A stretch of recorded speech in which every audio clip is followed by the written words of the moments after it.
Good morning, class. My name is Ladasia Walton, and my topic is life away from home.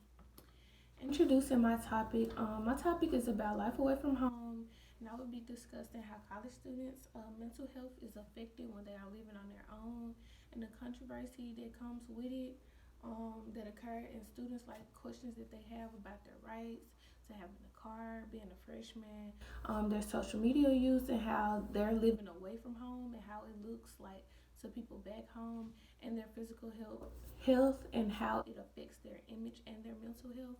Because when you're not physically healthy, you feel a type of way, like your image makes you feel a type of way, and it affects your mental health, and your mental health is really important.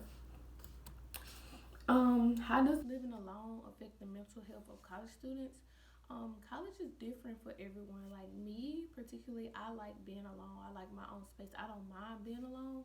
So me being alone, sometimes it gets lonely and boring, but it's okay. Other people need people around them. They need to intervene. They need to be seen, and sometimes it's a bad thing. Um, and I feel like at some point, no matter how I like being alone or how people like being on the in crowd, sometimes you're gonna face reality, and it's gonna affect your mental health. And with depression, anxiety, stress, like small things that college students go through, being alone, you're gonna encounter it. My hypothesis is not being involved is just as hard as being involved.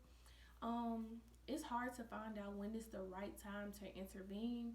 Not being involved socially is hard, especially when you aren't sure like how to engage. Like, say if someone is doing something fun or whatever, and like you see somebody hop in, and then you see another person hop in, and you want to join, but you're not sure how. This hard on you, and it probably can struck your confidence. Like, I don't have, and you walk away from it, and being involved and not knowing a way out could damage your character in certain situations. Like, say if you are involved in something, and people are on the outside looking in, and they want to be involved, but you really don't want to be involved. Like, now you're ready to leave, you're ready to be alone, and say if you leave, it could people could, like, say things, and it's just like it's not there. They don't understand. Like, they could, damage your image. Not really damage it, but like have people look at you a different way, that just because you don't want to be involved at that time. I feel that college students should have a car their freshman year, because my personal experience, I had a car my freshman year, and it helped me to be very independent. Like, I didn't have to ask anyone for a ride. I could go and come as I pleased.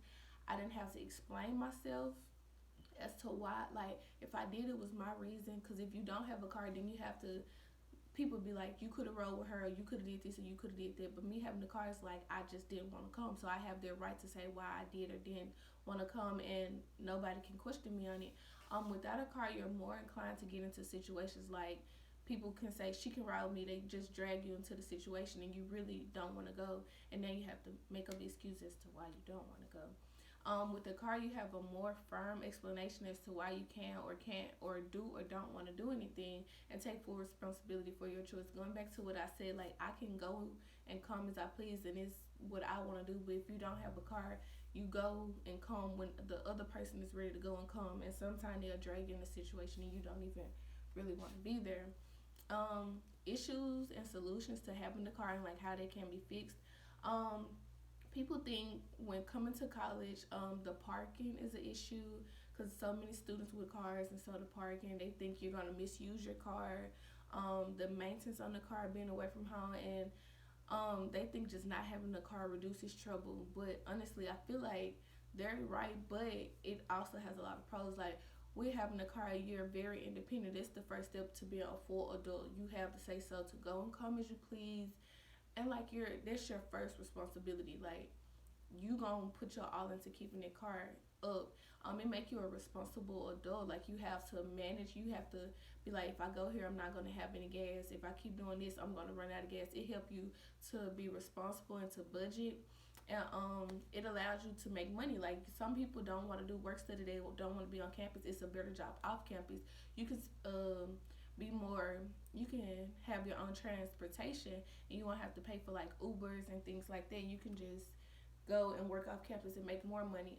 Physical fitness has an impact on mental health, and your social life affects your mental health. If you are not satisfied with your body physically, it can cause depression and set you into a negative state of mind. And so that's going back to what I said. Like if you're not happy with your body the way it is, it can put you into depression or stress, especially if you're working out trying to fix it and it's not working. Linking mental health and physical health together.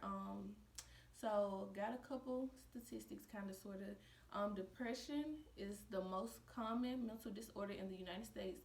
It doesn't just impact mood and motivation, it can directly affect the immune system and suppressing T cells responsive to viruses and bacteria, making it easier to get sick and stay sick for longer. And weakened immune system can also lead to a jump in the severity of allergies or asthma. So basically saying just because like you being physically unfit can cause you to have asthma and mess up your allergies, and it can suppress your immune system, and like that's gonna have a mental toll on you. So they saying like you just need to make sure you're physically fit. Your social life has a huge effect on your mental health. Being available socially, people think social media is bad, but it's not all bad. Social media can also be good to help you be involved without really being there. And concluding, I feel like concluding just backing up everything I said. Incoming freshmen should have a car. If you don't want them to have one, I'm sure you as a parent have a valid reason as to why. But I feel like give them a responsibility, and I feel like social media isn't always a bad thing, as long as you're not misusing it. I also feel like being physically shaped also helps with like your confidence and your mental health. Keep it that way. And my thoughts on some things that college should do. I feel like college should incorporate fitness in the required freshman class that we're allowed to take. I think that should require fitness so the stereotype the freshman 15 can go away.